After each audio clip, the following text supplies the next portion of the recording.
9 महीने अंतरिक्ष में इंतजार, फिर 17 घंटे का सफर, लैंडिंग में अग्नि परीक्षा और फिर उसके बाद आखिरकार सुनीता विलियम्स ने धरती पर कदम रख ही दिया। नमस्कार दोस्तों, स्वागत है आपका पुरानी बातें हिंदी यूट्यूब चैनल पर। आज हम बात करने जा रहे हैं भारतीय मूल अमेरिकी अंतरिक्ष यात्री सुनीता विलियम्स की। सुनीता विलियम्स ने अंतरिक्ष में सबसे लंबे समय तक रहने का रिकॉर्ड बनाया है, लेकिन क्या आप जानते हैं कि जब वह धरती पर वापस लौटी तो उनका पहला रिएक्शन कैसा था? आखिरकार इतने लंबे समय तक अंतरिक्ष में रहने के बाद धरती पर कदम रखने पर कैसा महसूस होता है? चलिए इस रोमांचक कहानी को विस्तार से जानते हैं। सुनीता विलियम्स भारतीय मूल की अमेरिकी अंतरिक्ष यात्री है। उनका जन्म 19 सितंबर साल 1965 को अमेरिका के ओहियो राज्य में हुआ था। सुनीता विलियम्स ने नासा के लिए कई महत्वपूर्ण मिशनों में हिस्सा लिया और अंतरिक्ष में सबसे लंबे समय तक रहने का रिकॉर्ड बनाया है। सुनीता विलियम्स ने अपना पहला अंतरिक्ष मिशन 9 दिसंबर साल 2006 को शुरू किया था। यह मिशन STS-116 के तहत शुरू हुआ, जिसमें वह अंतर्राष्ट्रीय अंतरिक्ष स्टेशन पर गई। उन्होंने अंतरिक्ष में कुल 195 दिन बिताए, जो किसी भी महिला अंतरिक्ष यात्री के लिए सबसे लंबा समय था।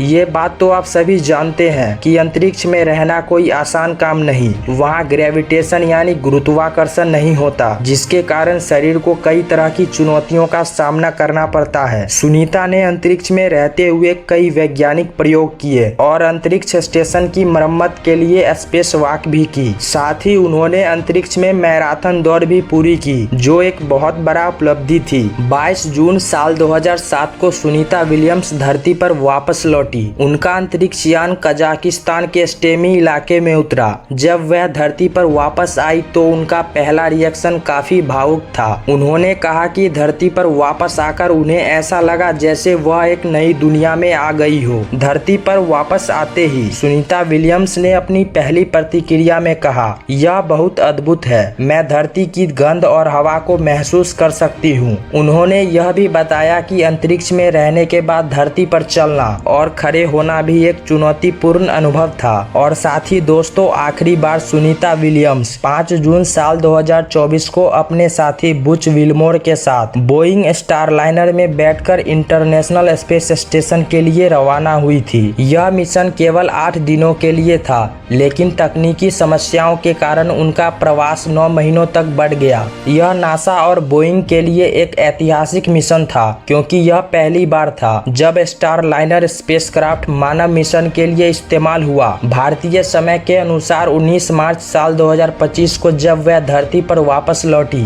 तब वह कुल 286 दिन अंतरिक्ष में बिता चुकी थी। अंतरिक्ष में लंबे समय तक रहने के बाद धरती पर वापस आना आसान नहीं होता। हमारे शरीर को फिर से गुरुत्वाकर्षण के अनुकूल होने में समय लगता है। सुनीता विलियम ने बताया कि उन्हें चलने और संतुलन बनाने में कुछ दिन लगे। दोस्तों, सुनीता विलियम्स की कहानी हर किसी के लिए प्रेरणादायक है। उन्होंने न केवल अंतरिक्ष में बल्कि धरती पर भी कई चुनौतियों का सामना किया है। उनकी मेहनत और उनकी लगन ने उन्हें दुनिया भर में मशहूर बना दिया है। उन्होंने साबित कर दिया कि अगर आपके सपने बड़े हैं तो आप कुछ भी हासिल कर सकते हैं। दोस्तों, अगर आपको यह वीडियो पसंद आया हो तो इसे लाइक और अपने दोस्तों के साथ शेयर जरूर करें। और ऐसी ही रोचक जानकारी के लिए पुरानी बातें हिंदी यूट्यूब चैनल को सब्सक्राइब करें और नीचे कमेंट में हमें बताएं यह वीडियो आप कहां से देख रहे हो। मिलते हैं अगले वीडियो में, तब तक के लिए जय हिंद, जय भारत।